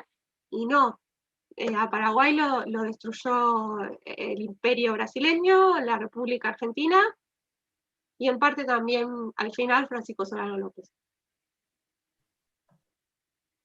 Gracias. No, gracias a vos, David. Profesor Matías, ¿se encuentra? Sí, yo tengo una pregunta que no tiene que ver directamente con, digamos, con el tema que usted nos estaba presentando, pero me gustaría hacerle, porque quiero saber su opinión acerca de ese tema que seguramente leyó, escuchó y también le han preguntado cuando tuvo la oportunidad de estar en Paraguay, por ejemplo, que es el caso de las cautivas correntinas, que es un tema bastante, digamos, que trae mucha discusión después del libro de Saidón, donde por ahí tiene una visión bastante romántica. Hasta hace pocos años se publicó el libro de Galeana, Eduardo Galeana, que viene a representar una visión no romántica, pero a contrarrestar esa visión de Saidón, acerca de que en realidad no fueron heroínas, digamos que las mujeres cautivas no fueron como se expresa en el libro de Saidón. A mí me gustaría saber usted cómo lo ve esa situación, cómo piensa, si le preguntaron acerca de estas cautivas, que muchos, digamos, en el libro de Galeana se relaciona a estas mujeres con mujeres, digamos, que pertenecían a, digamos, a la élite correntina, y que eran parte también del negociado en la complicidad de la alianza. Digo, me gustaría saber su opinión al respecto, o qué prevalece en el discurso de los paraguayos sobre este tema. Bueno, mi opinión sobre este tema es que, bueno, primero no las pondría como en la figura de heroínas, ni tampoco cómplices. Me parece que, bueno, sí, fueron mujeres víctimas de un secuestro, que no es muy claro tampoco, digamos, cómo van a pasar su estadía en Paraguay. Yo creo que no en las mejores condiciones. Una de ellas muere antes de que regresen. Creo que hay como una especie de utilización o simbología ahí legítima, como hay otras que se hizo en la provincia de Corrientes, por ciertas visiones. Creo que eran humanas y que fueron víctimas de un secuestro en un contexto de guerra, pero mi opinión es que falta mucho más investigar, y que si eran de la clase alta o de la clase baja, no importa, fueron víctimas de un secuestro. Y probablemente por las características de la guerra en general, de cómo eran los ejércitos, no digo solo los paraguayos, seguramente hayan sido abusadas de alguna manera. Bueno, ahora, porque después ellas no quisieron hablar, bueno, toda una cuestión muy traumática de la guerra que no solo le pasó a ella. Ahora, lo que yo sí pienso de este tema es que cuando se habla de la guerra y las mujeres en Argentina, es como que siempre se habla de esto nada más. Y como que hay muy poco, o sea, las mujeres en la guerra, en Paraguay, obviamente, estaba toda la población involucrada, está este tema de las joyas, que para mí es menor, pero en realidad está las mujeres poniendo el cuerpo, las mujeres sosteniendo la economía, porque los hombres estaban peleando, las mujeres que después son desterradas porque eran las esposas de los oficiales acusados de traición, que van a morir de hambre, que se les sacan los hijos, las mujeres que pierden a sus hijos. Ahí hay un tema muy grande. En Brasil está mucho más estudiado el rol de las mujeres en el ejército. Y yo me pregunto en Argentina, ¿qué pasó con el tema? Porque tenemos esta cosa muy accesoria, o esta idea, como decís vos, más romantizada de las cautivas, digamos, como las únicas mujeres víctimas de esta guerra, o después la historia militar tradicional que te habla de las mujeres, la enfermera, la prostituta, o la acompañante, y ese es como o las mujeres cosiendo las banderas en Rosario, en Buenos Aires, abnegadas. Hay un poco de la mujer militante, entre comillas, que es Ignacia Rodríguez de Cáneva, que es una mujer que se escribe con Alberdi en contra de la guerra. Pero lo que sí sé es que hay varios registros de mujeres que se alistaron para pelear, que todavía eso no está estudiado. Está mucho más estudiado en Paraguay y en Brasil, con el caso de Jovita Feitosa, y que a mí me interesaría muchísimo más, y que nos revelaría muchísimo más sobre el rol de la mujer en la guerra, que este caso, que entiendo que tiene como una... Entiendo lo que representa para Corrientes, vamos a ser más, para tratar de contextualizarlo. Entiendo lo que representa para Corrientes. Corrientes es la provincia que pone el cuerpo, la provincia argentina, el espacio argentino donde se pone el cuerpo en esta guerra. Es la provincia invadida, el gobernador se va a tener que ir, van a estar unos meses los paraguayos, van a festejar el cumpleaños de López, van a hacer bailes con la bandera paraguaya, van a saquear, y va a haber gente contenta y gente descontenta, hasta que el ejército argentino los saque. Entonces, entiendo que para Corrientes, que hayan secuestrado a 5 mujeres correntinas, pobres o ricas, y que hayan vuelto y lo que hayan vivido ahí, tenga una simbología importante. No me parece mal, y bueno, y se podrá contar la historia más novelada o menos novelada, porque efectivamente hay una parte que no sabemos. No me parece, digamos, me parece que está bien el lugar que tiene. En todo caso, y que está bien que se romantice o no se romantice. Yo no tengo una visión romántica de la guerra. Para mí la guerra es una tragedia. O sea, cuando yo terminé de escribir el libro de la guerra, y mientras lo escribía también, había días muy duros para mí, porque es una tragedia. No hay nada romántico, no hay nada heroico para mí. No tengo esa visión, digamos, ni en las mujeres ni en los que van a morir, no sé, es todo sangre, vísceras, infecciones, vejaciones, violaciones y muerte. Ok, ahora lo que sí me parece es que falta, ¿por qué esto tiene tanto poder y otras cosas no? Y bueno, ahí me parece que nos falta una historia de género, de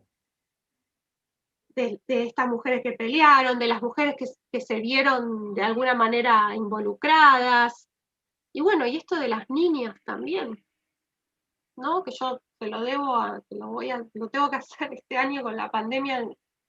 Fue muy difícil para mí investigar, hice mucha más divulgación que investigación, por los archivos que están cerrados, pero también porque soy madre y tengo que suplir la escolaridad de mi hija. Pero yo un poco también personalmente le debo a mi tatarabuela estudiar más este tema de los niños y las niñas que robaron, y que hay muchos en el censo argentino. Entonces, yo no me enojaría con lo de las cautivas, yo empezaría a investigar a otras mujeres, para que en todo caso eso tenga el peso, el rol que tiene que tener. Que lo entiendo para Corrientes, porque la historia de la guerra del Paraguay en Argentina está sobre todo en Corrientes.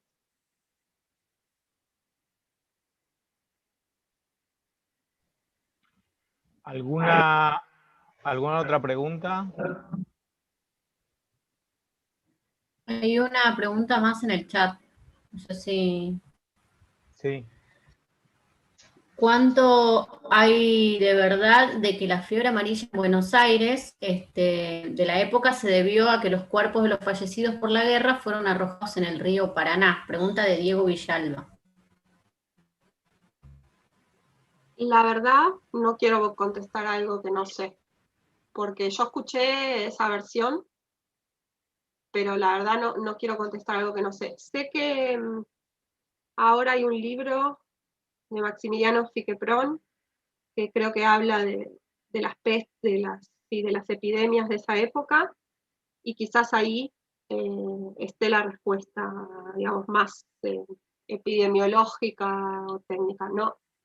No quiero, o sea, lo del cólera lo tengo más claro, porque sí, porque ahí digamos, no solo es el agua del río, sino que muchos heridos eran trasladados a Buenos Aires, ¿no? Había como una especie de hospital en Retiro, en la zona de Retiro, eran trasladados a Buenos Aires.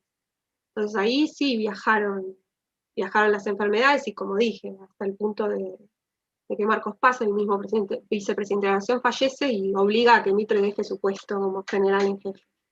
Ahora, lo de la fiebre, en la guerra es más el cólera y la viruela. Lo de la fiebre amarilla es un poco posterior, pero puede ser, no digo que no, pero no no lo puedo afirmar con lo que yo sé. Pero puede ser porque, digamos, entiendo que es una zona, digamos, en donde hay fiebre amarilla, donde puede haber fiebre amarilla, más que en Buenos Aires, y que de alguna manera eso tuvo que llegar. Quizá, ahora estoy pensando en voz alta, no solamente era con el... Porque la fiebre amarilla es un mosquito, ¿no? Quizá, no sé si es con el cuerpo que se pone en el río y el agua, sino que con la gente que viajó, y que lo tenía en el cuerpo y los mosquitos fueron picando. Pero no quiero decir, puede ser o puede que haya viajado, pero con la misma gente que volvió. Tengo una pregunta más, profesora, que es, digamos, pensando en que durante la dictadura de Stroessner existieron algunos grupos que se trasladaron a Paraguay. El caso que más recuerdo es el de el movimiento 14 de Mayo, que fueron, digamos, jóvenes, liberales en muchos casos, que se trasladaron a apoyar y hacerle frente a la dictadura desde las costas misioneras. En el caso de la realidad de la guerra de la Triple Alianza, ¿existieron grupos o movimientos, digamos, que se trasladaron de otras regiones, por ejemplo, el caso Misiones hacia Paraguay en apoyo a Paraguay durante la guerra, o esa realidad no existió, digo, no solo de Misiones, sino de otras regiones?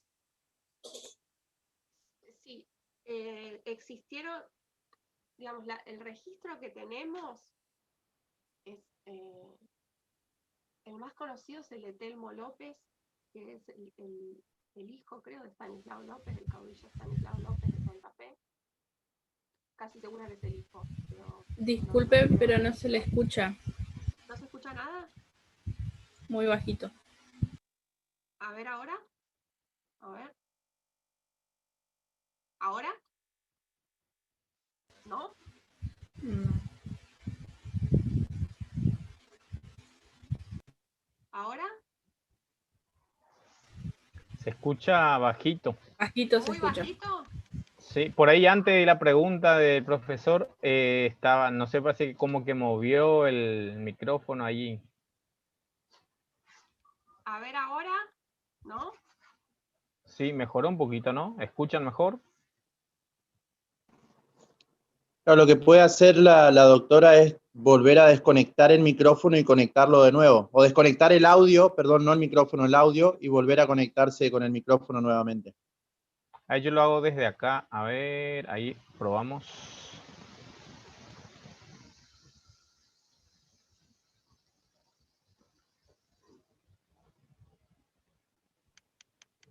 ¿Ahora? Sí, yo escucho bien, no sé los demás si escuchan. ¿Escuchan? Sí, bien, bien, Okay. se escucha.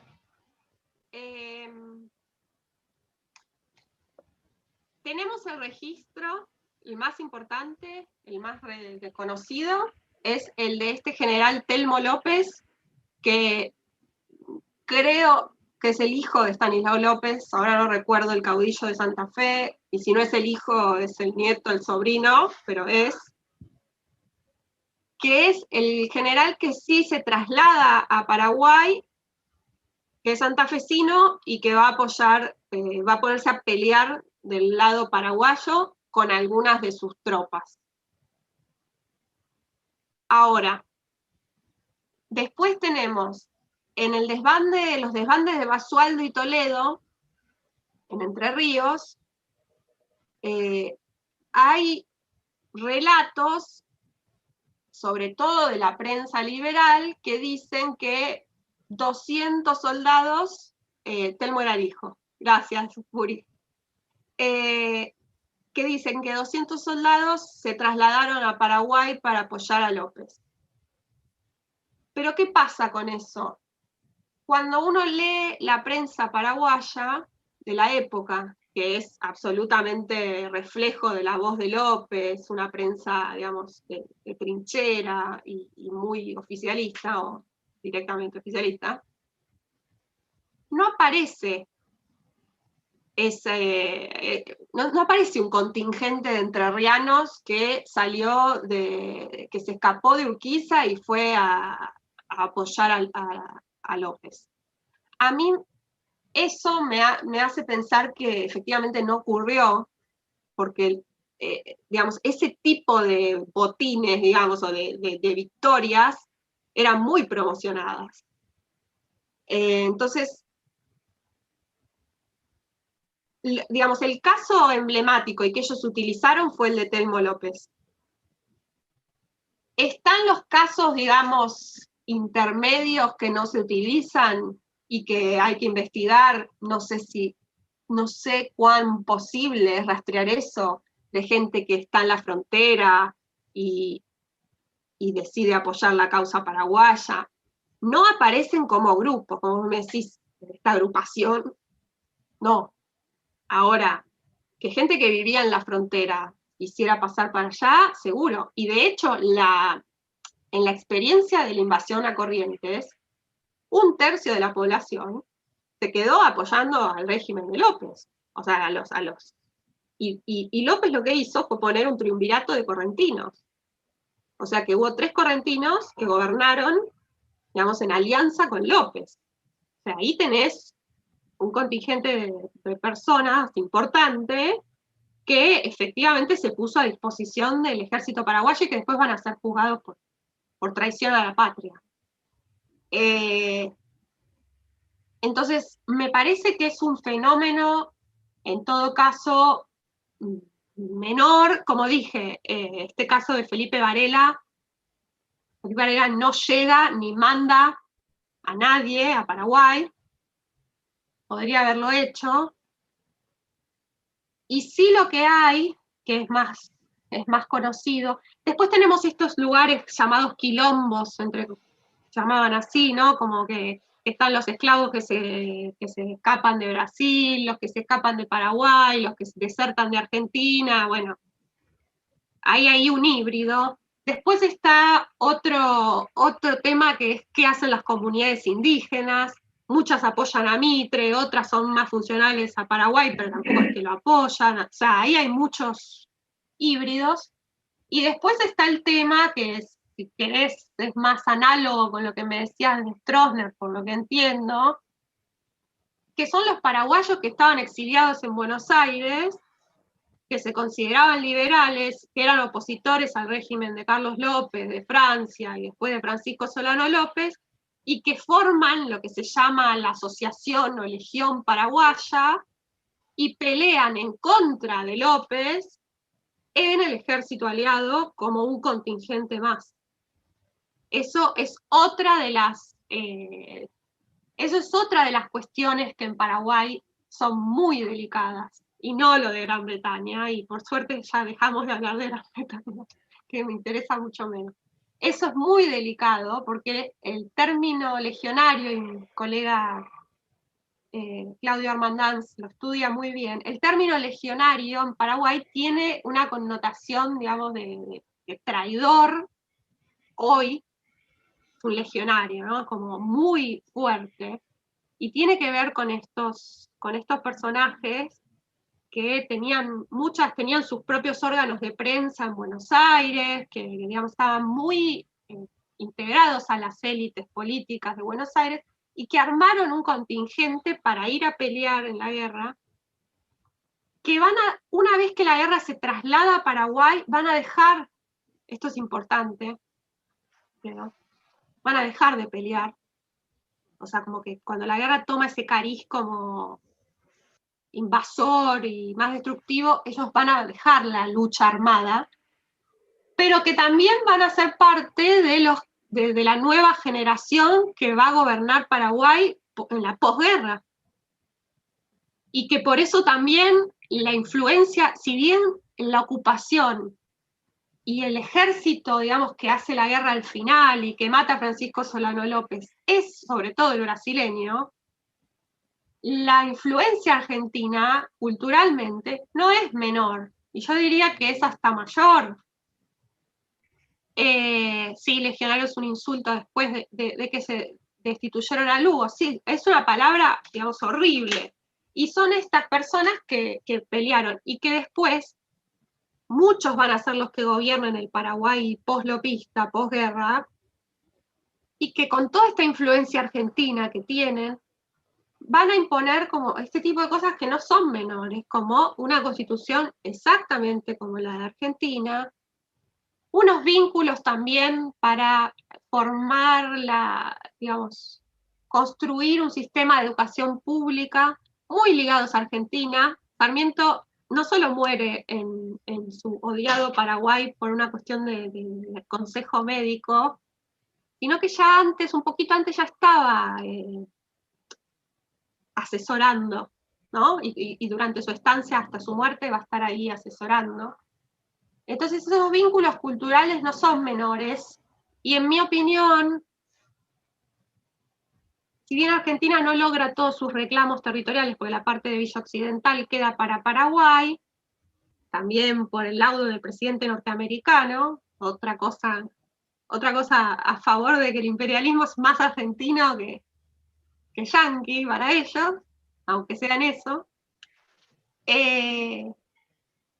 Yo creo que a pesar de que Argentina no logra todos los reclamos, como sí Brasil lo hace, la República Argentina liberal centralizada es la gran vencedora del conflicto, porque va a empezar un periodo de consolidación de su poder, la resistencia federal va a quedar totalmente ya debilitada y casi muerta, va a empezar este periodo de apogeo de las exportaciones, y finalmente va a tener mucho peso en lo cultural en Paraguay. En cambio, el imperio va a quedar mucho más debilitado financieramente, la esclavitud va a entrar en crisis como institución a nivel, digamos, en el debate público, se va a tener que sancionar una ley de vientre libre, y la monarquía va a entrar en crisis. Y los generales que participaron de la guerra son los que van a tirar abajo la monarquía. En cambio, en Argentina, muchos de los generales que participan en la guerra son los que van a fortalecer este Estado nacional incipiente. Por ejemplo, Julio Argentino Roca. Muy bien. Gracias. Por ahí sí, no hay otra pregunta. Bueno, en primer lugar, bueno, nos disculpamos con la doctora, lamentamos, bueno, se hackeó la reunión, por ello muchos colegas no pudieron ingresar. Yo todo el tiempo estaba tratando de bloquear a gente que quería ingresar, pero pasa por ahí cuando uno comparte el link en redes.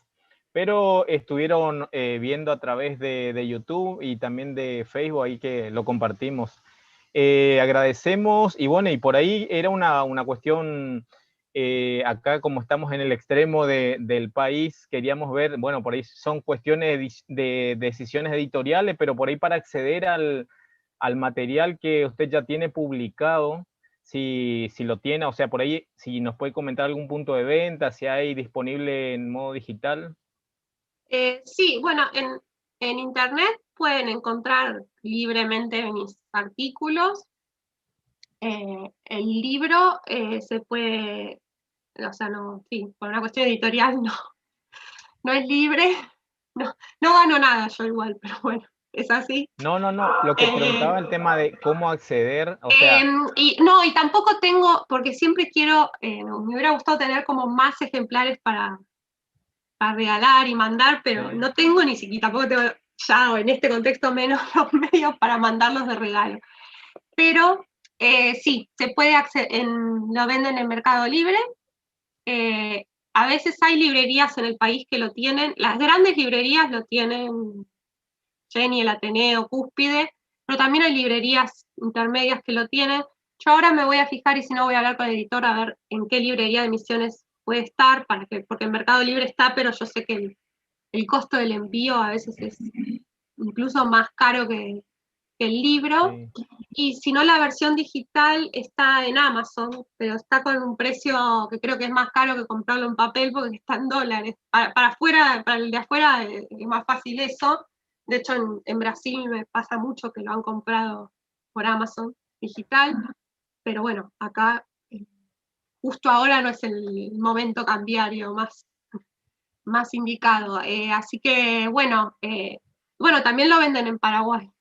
Sí, si están de paseo por allá, seguro. Pero ahora me voy a fijar si el editor tiene convenio con alguna librería en Misiones. Pero bueno, muchas de las cosas que les conté están también en los artículos. Y también hice un canal de YouTube cuando empezó la cuarentena, en donde hay varias clases y varias charlas sobre este tema. Buenísimo. Bueno, esperemos entonces cuando retornemos a la presencialidad, si nos puede llegar a visitar en Misiones, sería... Sí, no, me encanta. Sí. Realmente, estuve, de hecho, las últimas vacaciones, no voy a mentir. Las últimas vacaciones estuve en Uruguay, pero unos meses antes, en noviembre del año pasado, volví a ir esta vez a Iguazú. Ya había ido a Posadas y había recorrido la provincia. Y me alucina, me encanta. No tengo que decirlo, o sea, por algo también elegí este tema para estudiar, ¿no? Hay algo ahí en la tierra, en lo verde y la tierra roja, la selva, hay algo ahí que me llama. Me gusta el calor también. Y estuve en Iguazú, ¿no? Pasando unas vacaciones, así que... y hace unos años fui invitada por la Universidad de Posadas también.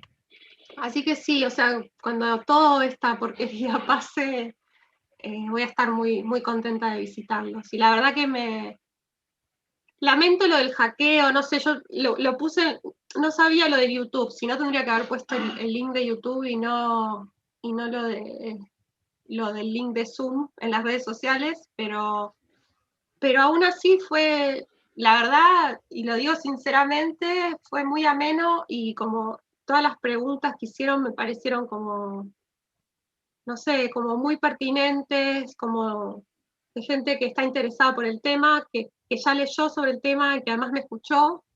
A veces eso no pasa. No sentí que fueran preguntas de compromiso, que eso también me pasa mucho. Y eso es muy lindo porque cuando estás acá con esto de la computadora, que ahora nada, apago, me saco el maquillaje, mi hija entra, que la tengo ahí amordaza. Pero como que en un segundo toda esa cosa que ahora podríamos ir y tomar un tereré y no sé, comer milanesa de surubí, no sé si estoy diciendo cosas así muy de turista porteña, pero todo eso se pierde y también es lindo. Entonces creo que con estas preguntas así tan atentas y tan interesadas en el tema, lo sentí todo muy, muy cálido, a pesar de estar a través de la pantalla, ¿no?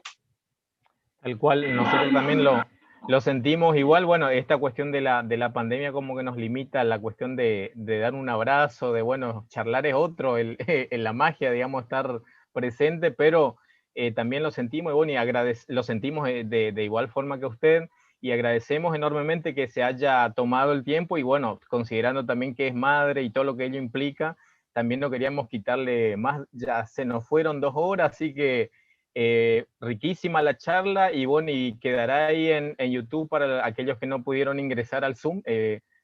Lo pueden ver porque también estuvimos compartiendo en el Facebook, pero por ahí, bueno, en varios casos preguntaban, pero bueno, dábamos a admitir y no podían ingresar, y lo que ingresaban no era lo que correspondían, así que muy agradecido. No, perdón, no, yo puse el link, no, nunca pensé que, pero bueno, tengo muchos seguidores y eso también hace que tenga haters. Sí, sí. Bueno, muchísimas gracias a todos los presentes, y bueno, doctora, estamos entonces a la espera de la vuelta de la presencialidad para invitarla a Apóstoles, Misiones, Tierra de la Yerba Mate aquí. Sí, sí, estaré encantada. Bueno, muchas gracias a todos y que tengan un lindo día y un buen fin de semana. Un placer para mí. Gracias a todos. Muchísimas gracias. Chao. Gracias ahí a los colegas y amigos del Instituto Combate en Bororé también que estuvieron participando. Muchísimas gracias y bueno, que tengan una excelente jornada. Hasta luego. Chau, chau.